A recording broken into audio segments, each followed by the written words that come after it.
बिस्मिल्लाहिर्रहमानिर्रहीम। अस्सलामुअलैकुम। On news के साथ में हूं नज़ारा। रुख करते हैं खबरों का। मलकदीम की रिपोर्ट के मुताबिक वज़ीर-ए-आज़म मोहम्मद शहबाज शरीफ से पाकिस्तान वीमेन क्रिकेट टीम की साबिक़ कप्तान और मुमताज़ क्रिकेटर सना मीर की मुलाकात। वज़ीर-ए-आज़म ने इंटरनेशनल क्रिकेट कौंसिल के हॉल ऑफ फेम में सना मीर का नाम शामिल होने पर मुबारकबाद दी। वज़ीर-ए-आज़म ने Sana Mir Pakistan women cricket team की कप्तान के तौर पर इनकी कारकर्दगी को सराहा।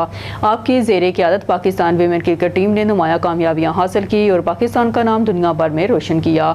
वज़ीर-ए-आज़म उम्मीद है आप अपने तजुर्बे से नए टैलेंट को क्रिकेट के हवाले से तरबियत फराहम करने में फ़ाल किरदार अदा करेंगी। मलकदीम की रिपोर्ट के मुताबिक वज़ीर-ए-आज़म मोहम्मद शहबाज शरीफ की वफाकी बजट 2025 और 26 की मंजूरी के बाद अरकान सेनेट कौमी असम्बली से मुलाकात। अवाम दोस्त बजट बनाने के लिए मुआशी टीम ने शब रोज़ मेहनत की। अब हम सब मिलकर पाकिस्तान की मुआशी तरक्की के लिए दिन रात मेहनत करनी है। मेरा यकीन महकम है कि यही मिसाली इत्तेहाद पाकिस्तान की मुआशी तरक्की को यकीनी बनाएगा। मलकदीम की रिपोर्ट के मुताबिक chief of the naval staff admiral Naveed Ashraf का पाकिस्तान नेवी वार कॉलेज का दौरा। सरबराह पाक बहरिया का 54वीं स्टाफ कोर्स के शुरू का सेहताब। नेवल चीफ ने खित्ते में बदलती सूरत हाल के तनाजर में पाकिस्तान को दरपेश मेरी टाइम सिक्योरिटी चैलेंजेस पर इजहार ख्याल किया। बहरे हिंद के खित्ते में ताकत की आलमी कशमकश के सबब मसलसल तब्दीलियाँ रोनमा हो रही हैं। एडमिरल नवीद अशरफ रवायती जंगी हिकमत अमली को जदीद तकाज़ों से हम आहंग करना वक्त की अहम तरीन ज़रूरत है। मुस्तकबिल की जंगें जीतने के लिए ज़हीन और टेक्नोलॉजी से लेस अफरादी कुव्वत की तैयारी नहायत।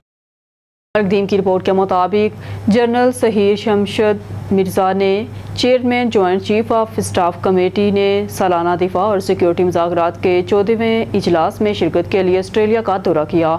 इस दौरे के दौरान चेयरमैन GCSC ने ऑस्ट्रेलिया के आला अहदेदार, शहरी और फौजी क़यादत से मुलाकात की, जिनमें एडमिरल ड्यूर Johnston, chief of defence forces mister Andrew Shearer, कौमी इंटेलिजेंस के director general office lieutenant general Simon Stuart, ऑस्ट्रेलियाई फौज के चीफ और MS जिमा महकमा बराए अमूर खारजा और तजारत में सफ़ीर ने दहशतगर्दी का मुकाबला करने वाले हिगनेस दिफा और सिक्योरिटी की बातचीत का मकसद बाहमी तफहीम को मुस्तहकम करने और मुतल्लिका अस्करियत पसंदों के माबैन दफ़ाई ताउन को मज़ीद वसअत देने के लिए शोबों की निशानदेही करना है। इजलास के दौरान दोनों फ़राक़ीन और आलमी इलाकाई माहौल, सिक्योरिटी चैलेंजेस और मौजूदा दो तरफ़ा फ़ौजी तबादले को बढ़ाने के मौक़ा समेत वसी पैमाने पर अमूर पर बातचीत में मसरूफ़ हैं। मलकदीम की रिपोर्ट के मुताबिक आर्मी ऑडिटोरियम में मुनक्किदा सेशन के दौरान सिविल सर्विसेज अकेडमी के 52